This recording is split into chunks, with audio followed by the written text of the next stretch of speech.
Ngayon, ulitin ko yung mga chairman dyan, alam na namin kung sino kayo. Maniwala kayo. Sa interview, naka-camera, naka-record. Suko nyo na lang. Kahit ipinangalan nyo pa sa iba, kilala namin yung mga pinangalanan ninyo. Ano po yung mga envelope dyan sa tabi nyo? Ito. Kasi, mapapansin mo ka kung maalala mo, yung mga inutang ko daw. Yung mga pinatayo nyo na mga housing. Balik na naman tayo sa utang. Hindi, buti na yung Puentas Claras. Di ba nakapagpatayo tayo ng mga pabahay. Para sa mga squatter, di ba? Huwag na natin patamisin yung salitang mahirap. Squatter. Yung walang sariling bahay. Nakikitusok lang. Katulad ko nung araw. Tapos, para sa mga renter, ibig sabihin, wala rin sariling bahay, pero nangungupahan. At saka yung ating mga empleyado na below 18 ang salary grade. Katulad, halimbawa, let's just say, Estero Rangers. Yung Mandaragat. Mga kumukuha ng basura natin sa dagat. Saka sa Estero. Taga-lublub ng imbornal natin. Taga-sip-sip. At sa engineering. Yung mga sa electrician, yung mga empleyado natin na mahihirap, walang sarili ding bahay, na pamilya. Yun ang purpose ng NCT. Nangyari sa Condominium 1, Condominium 2, Binondominium 1. Di ba natapos din naman natin yung San Lazaro Residence, San Sebastian Residence, Pedro Hill Residence. Kaya lamang, kasagsagan ng kampanya, ipinamigay nung dating administrasyon. At ipinamigay, hindi ayon sa nakasaad sa batas. Marami, hindi ayon. Napakarami. May mga ilan naman na sinunod yung regulasyon o sinunod yung requirements. Iniimbestigahan na po yan. Kahapon, nag-sign na ako ng Executive Order number, patanong mo nga kay Chief of Staff, alam ko 31 Alam ko, Executive Order number 31. Creating fact-finding committee. 3-man body na imbestigahan yung mga bigla po na puno nalaman ko mukha. Siguro magagalit sa atin kung pabaya tayo magagalit sa atin ng mga taxpayer at mga manonood. Kasi maraming aplikante dyan. Napagalaman ko, konsihal, congressman, secretary to the mayor, iba't iba pang malalaking posisyon, sila naglagay ng mga pangalan na magbibigyan ng pabahay. Nang walang requirements. Nang walang requirements. Puro ano lang po. Nakita mo yung reaction mo? Oo, grabe. Ikaw, katabi pa kita Paano pa kaya yung nanonood? So, inabuso. Tapos, pinamigay sa mga chairman. Punong barangay. Mga punong barangay. Nakilala naman namin may pera. Katulad ng isa sa 5th District. Lagi maganda bag nun. Mamahalin. Mamahalin yung bag nun. Hindi ko lang papangalanan muna, pero alam niya siya ang tinutukoy ko. Sila may award. So, ang punto ko, wala namang masamang ipamigay. Kasi naman talaga purpose Ba't natin ipamigay sa qualified? Sa karapat-dapat. Oo. Bakit natin lalabagin yung isang magandang batas na makapagpapataas ng antas ng pamumuhay ng tao? Pag inutang, kasalanan ko. Pag pinamimigay, sila may gawa. Hindi ba parang, hindi ko maintindihan. Ginawa ko ang lahat ng yan sa kasagsagan ng pandemya para maiangat ang antas ng isang pamilyang Mandalenyo. Family. Meron pa mga awardee. Di ba, family? I won't offend anyone. Single awardee. May iba lang siyang preference sa buhay. Single. Dati pa yun sa MPIO eh.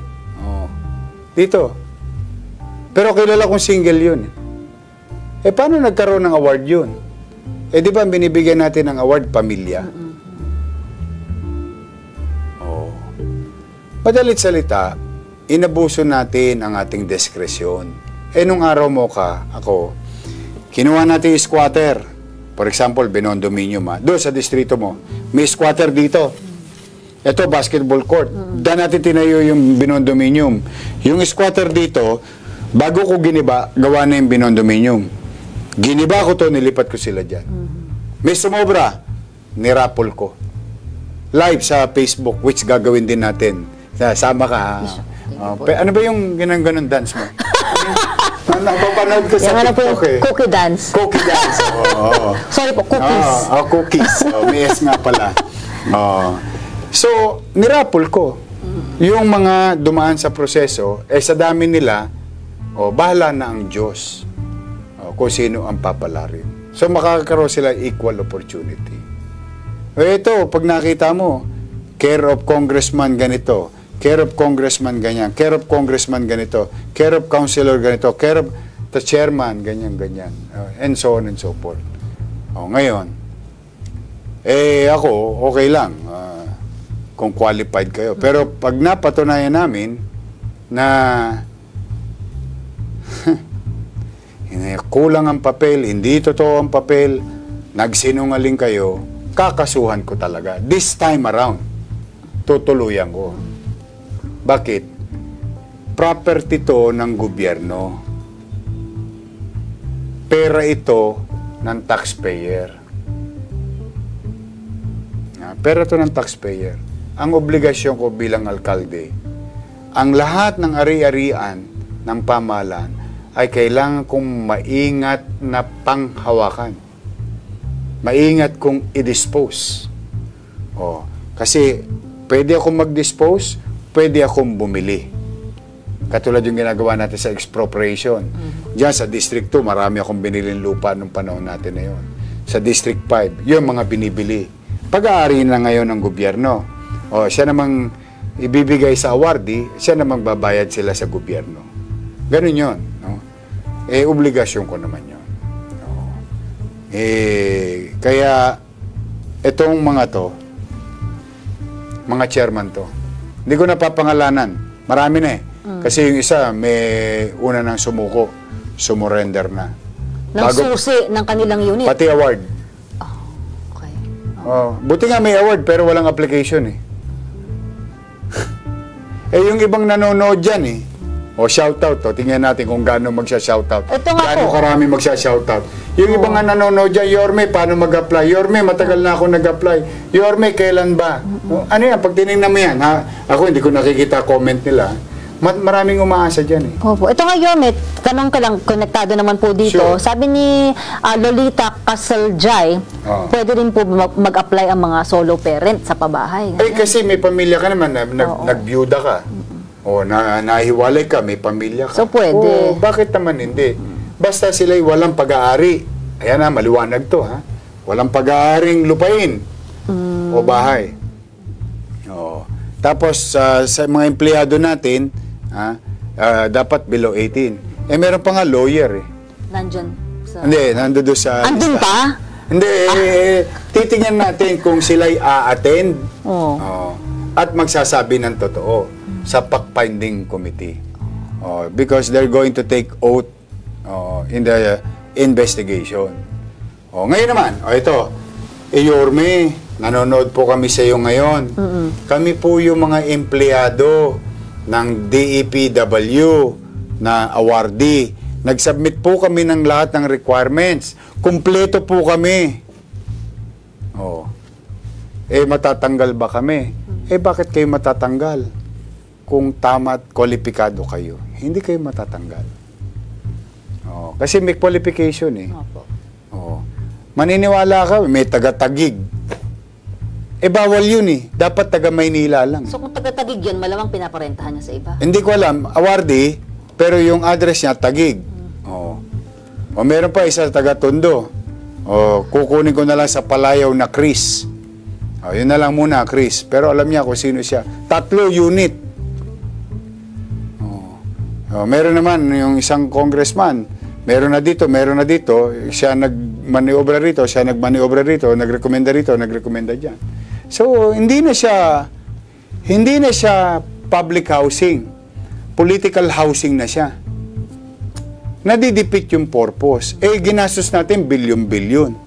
Itong mga binabanggit ko, itong mga politiko, ito yung mga nagsalita na masakit sa akin nung araw na para bang binaon ko sa utang ang Maynila. Ito nga't pinakikinabangan ng tao. Yung pala sila'y gagahasan ito.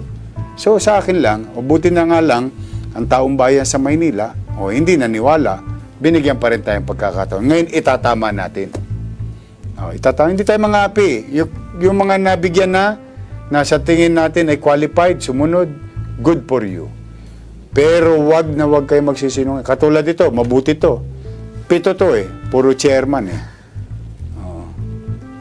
Kaya marami pa kayo. Kaya may pagkakataon pa kayo, nananawagan ako. Bago pa magkahiyaan at baka makasuhan pa kayo. Kasi po yan, hindi po yan candy na pinamimigay ng mayor dahil sa kapritsyo lang. Iyan po ay property. Sino may-ari? Ikaw, Mocha. Taxpayer. Yung mga nanonood, taxpayer. Sila may-ari. Sino ang administrador? Mayor. Ano ba naman yung muntikong pagmalasakitan, yung mga pabahay na yan? Kaya, sa mga kapwa namin empleyado na awardee, huwag kayong mag-alala. Kung qualified kayo, sasubmit nyo lang naman ulit yung mga kopya na sinubmit nyo dati. Alam ba mo ka, kahit yung mga dokumentong ng mga to, nowhere to be found. Pati yung mga nauna, na mukha namang qualified, hindi rin makita dokumento nila. Meron pa isang insidente, kinukumpirma ko pa, certain basta letter F ang pangalan. Binubuhusan ng alcohol yung mga dokumento. Para nga naman masira yung mga dokumento. Napakawalang ya talaga. Noong June 26, alam mo ginawa nila. Alam mo yung raffle? Kasi yung raffle, sila. Ito yung susi. Kumuha na kayo dyan. Pag nakuha mo, yun ang iyo. Hindi po maganda yun. Aminin na natin ang totoo. Inabuso nyo, dala ng malapit kayo sa kusina. Ako, hindi naman perfecto pero wag naman yung ganun. Hindi man perfecto ang gobyerno, pero sinasalaula natin, hindi naman maganda. Kaya, sa mga manonood. Ayan. Sa mga manonood. May nababasa ka ba na sana all? Naku, wag kayo mawawala ng pag-asa. Pagkatapos ko rikisahin yung Pedro Hill Residence at San Sebastian Residence, may mababakante dyan. Iaalay ko po sa inyo. Ayan, sabi nga po ni Jojo Martinez, sana all. Ito pa. Sabi ko na si Lucila Mahinay, sabi niya, Yorme, sana po mabigyan niyo rin po kami ng mga anak ko po ng matitirihan. Para po magkasama na po kami, 4 po anak ko lang naghahanap buhay para po sa 4 kong anak. May bulag pa siyang anak, Yorme. Kita mo? Tapos yung bibigyan mo, single. Dahil photographer mo. Hindi naman yata maganda yun. Wag naman, Hindi, maaring may mga lapses ang gobyerno. But ito, hindi ito lapses, abuse ito, Wag naman. Yorme, yan po ba puro Pedro Hill Residences o maraming... Pedro Hill Residence. Tingnan natin, Pedro Hill Residence. Pedro Hill Residence. Bakante na. Pedro Hill Residence. San Sebastian Residence. Ito naman, Pedro Hill Residence. Buti sumurrender kayo. If you feel na mali, if you feel na talagang binigay lang sa inyo para bulahin kayo sa kampanya dahil kayo barangay chairman, isoli nyo na. Hindi po kayo, mas mahirap po magkakaso. Lalo ngayon, iimbestigahan na ng 3-man body. Mag-i-start na po magbigay ng notice. O pag hindi sila umattend, dim wave. O pag attend naman nila, mag-o-out sila. Susumpa sila na true and correct. O, kasi iimbestigahan sila. O, kung ikaw naman, halimbawa, ka, mahirap ka, aplikante ka, nakuha mo na, ba't ka kakabahan? O kinuha mo naman yung kwalifikasyon ng A, B, C, D, 1, 2, 3. Napakahirap kumuha niyan ng mga kwalifikasyon na yan. Dahil sa kagustuhan mong tumupad doon sa alituntunin, dahil talagang pangarap mo magkasariling bahay, makakuha ka, wala kang dapat ipangamba. Sa'yo yun. Sa'yo. Lalo na San Lazaro. Ito, shout out ha. Itong San Sebastian at saka San Sebastian at saka Pedro Hill, mga city engineering at saka DPS. At MHD.